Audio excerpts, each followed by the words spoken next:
Dietro a ogni grande opera d'arte c'è una storia, perché l'arte che creiamo e condividiamo con il mondo è personale, vulnerabile e si evolve con noi. È così che si apre The Grim and the Dark, il documentario di Daniel Lohman che ho avuto occasione di vedere in anteprima e che uscirà venerdì 19 settembre 2025 in streaming sul sito Trademark Films, la casa di produzione. Al momento il prezzo in preordine è $12, praticamente 10 euro. E credetemi, li vale tutti. Il film è in inglese e non ci sono i sottotitoli in italiano, ma è comunque facilissimo da seguire. Al massimo potete aiutarvi con i sottotitoli in inglese se c'è qualche parola un po' complicata. Penso che sia un'analisi sul genere che ogni appassionato di wargame e fantascienza deve assolutamente vedere, ma anche un'ottima introduzione per i neofiti, che ci porta in un universo che molti di noi conoscono e amano. Il documentario segue l'attore Jon Heder che si addentra in questo mondo attraverso interviste ad artisti, autori, giocatori, per capire cosa rende il Grimdark così affascinante e come si è evoluto nel tempo, con un focus speciale sulla ricerca del leggendario John Blanche. È un viaggio interessante che unisce un approccio da outsider a un'analisi profonda del genere, dove viene esplorata anche l'arte, la pittura e la personalizzazione delle miniature, mostrandoci come un gioco diventi un'esperienza più profonda e complessa, che in qualche modo va oltre la scatola. Ma che cos'è il Grimdark? Il termine, come molti di voi sapranno, è centrale nell'universo di Warhammer 40.000, con la frase iconica "In the grim darkness of the future there is only war". In questo genere non ci sono eroi in senso classico, ma solo antieroi. Sono scenari cupi, moralmente ambigui, nihilisti, marci. È una forma d'arte con un'estetica molto particolare e anche piuttosto riconoscibile, che non è fatta per rassicurare, ma che vuole toccare l'abisso umano con lo scopo di smuovere l'animo e disturbarlo. The Grim and the Dark esplora le origini e la filosofia del genere attraverso le interviste ai grandi nomi che lo hanno plasmato e lo stanno ancora arricchendo. Per citarvene alcuni: Alex Winberg della rivista 28 Mag, l'illustratore Mike Francina, l'autrice Anna Smith Spark, Eric Michael Robertson e Cody Taylor, fondatori di Boer Games e autori di 1490 Doom, e ovviamente Thomas Pirinen, che ci parla di Trench Crusade. E proprio Pirinen ci dà una bellissima definizione del Grimdark, e cioè che questo è un mondo che si sente in qualche modo confortato dalla guerra, che ormai ha accettato di vivere in condizioni disperate. In effetti il genere, che ricordiamo è sbocciato con Warhammer 40.000, vede la propria ambientazione misera, soffocante, sinistra, quasi patetica, così tanto che a volte dà risvolti umoristici e inaspettati. Il 40.000 infatti nasce con un forte risvolto satirico nei confronti dell'imperialismo, e lo fa in un modo così grottesco ed esagerato, anche esteticamente parlando, da risultare assurdamente goffo, anche se, come viene anche detto nel documentario, ultimamente ha subito un processo di sanitizzazione per renderlo più accessibile e appetibile a un pubblico più vasto. Il tutto si conclude con un bellissimo intervento di John Blanche che racconta la sua arte, mostra alcuni dei suoi lavori e spiega le sue ispirazioni, portandoci a riflettere su quanto il Grimdark non riguardi solo il modellismo in sé, ma anche altre forme d'arte come pittura, narrativa, musica. Tra l'altro le musiche utilizzate nel girato sono splendide. Ve lo consiglio perché è un documentario onesto, che mostra la bellezza di un mondo pieno di contraddizioni, terribilmente vivo e presente nella vita di tutti noi. Una fiaba oscura che richiama atmosfere gotiche, ma anche l'arte medievale, e che non smette di affascinarci per la sua bellezza macabra e spaventosa.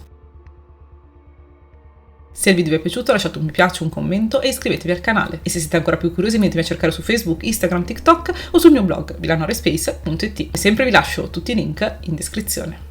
Se poi vi piace quello che faccio e volete darmi un supporto in più, potete abbonarvi al canale, proprio qui, su YouTube. E a tal proposito ringrazio tutti gli amanti del Grimdark che l'hanno già fatto.